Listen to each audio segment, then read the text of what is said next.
Well, hey everybody. This is just a little message of encouragement to my favorite group of life group leaders in the whole universe. That would be you. Because here we are in week 4 of our semester, and that means we're getting towards the middle. So that also means that for a lot of us, things are piling up. The freshness and the newness of the life group semester is maybe wearing off for some of us. If you're anything like me, I got my group tonight, and man, I've been thinking today, boy, I got a lot of stuff going on. This life group's going to take a big chunk out of my evening. Um, it can become a burden sometimes. It's a big responsibility. And so I think it's important for us to kind of recharge our batteries every now and then. And that's what I hope to do here. I was reading in the book of John this morning, actually the last chapter of the book of John. And Jesus has risen from the dead, and he's appeared to his disciples a couple times. And now some of his disciples are out fishing. Okay, and then all of a sudden Jesus appears on the shore of the Sea of Galilee, and Peter, in typical Peter fashion, jumps in the water and swims to shore. The rest of the guys, they just row.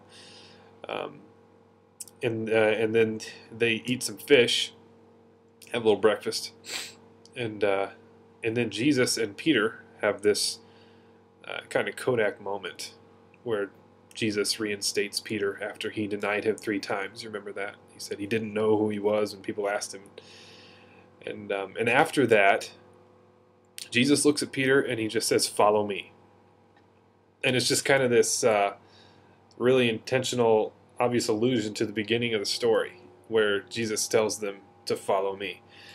And now they've kind of been on this epic journey together, and it comes full circle. Now Jesus is saying to him, "Follow me."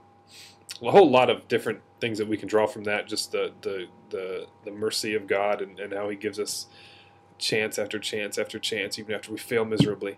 But really, the thing that jumped out at me this morning was what happens next. Jesus says, "Follow me," and then I imagine he just started walking, because it says then that Peter turns around and looks at John and says to Jesus, "What about that guy?"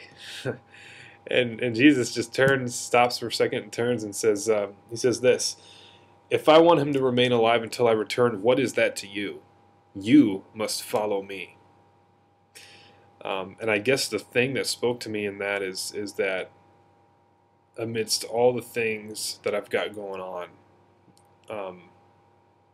there's only one thing that I'm going to take into eternity with me, and that is my relationship with Jesus. And of all the things that you've got going on, and that I don't know why I have this pen in my hand, all the things that you've got going on and your people have going on, the only thing that they're going to take with them after they die is their relationship with Jesus, or their lack thereof. So all of this stuff in our life that's piling up to kind of distracts us from Christ, what is that to you? Don't let it distract you from the one thing, and that is Jesus. I'm going to stand before God someday, and I'm not going to be Pastor Phil. I'm not going to be Phil, the worship leader. I'm not going to be Phil, the seminary student. I'm not going to be Phil, the life group leader.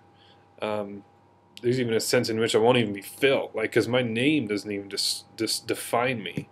It's just going to be me, stripped completely bare before God. I don't get to take any of this stuff with me, so really, what is that to me? The only thing that really matters here is Jesus. And when we follow Jesus with everything we've got, as the Bible says, seek first his kingdom, and all these other things are going to be added. In other words, all the important things are going to fall into place as we get our priorities in line with his. So, how awesome is it that as a life group leader, you get to deal with the very thing that is going to last forever? We're sowing seeds of eternity in our life groups. So if that doesn't encourage you a little bit, I don't know what will. But hopefully it does. And thanks so much to everybody who's been kind of keeping me in the loop on their life groups. Man, I don't know if you guys are lying to me just to make me feel good, or to make yourselves look good, or what. But boy, I've just been getting some really good reports. Even the ones where, we kind of had a difficult time this one night, have kind of worked together for good. And so I'm praising God for that. Beyond just pretty decent attendance, it sounds like we've had some phenomenal conversations in a lot of these groups. People are really digging in, really catching on, and that's because of you guys. So thanks so much for what you're doing, and I am praying for you. Please continue to let me know if there's anything I can do for you. I'd be happy to oblige. Okay? God bless you. Bye-bye.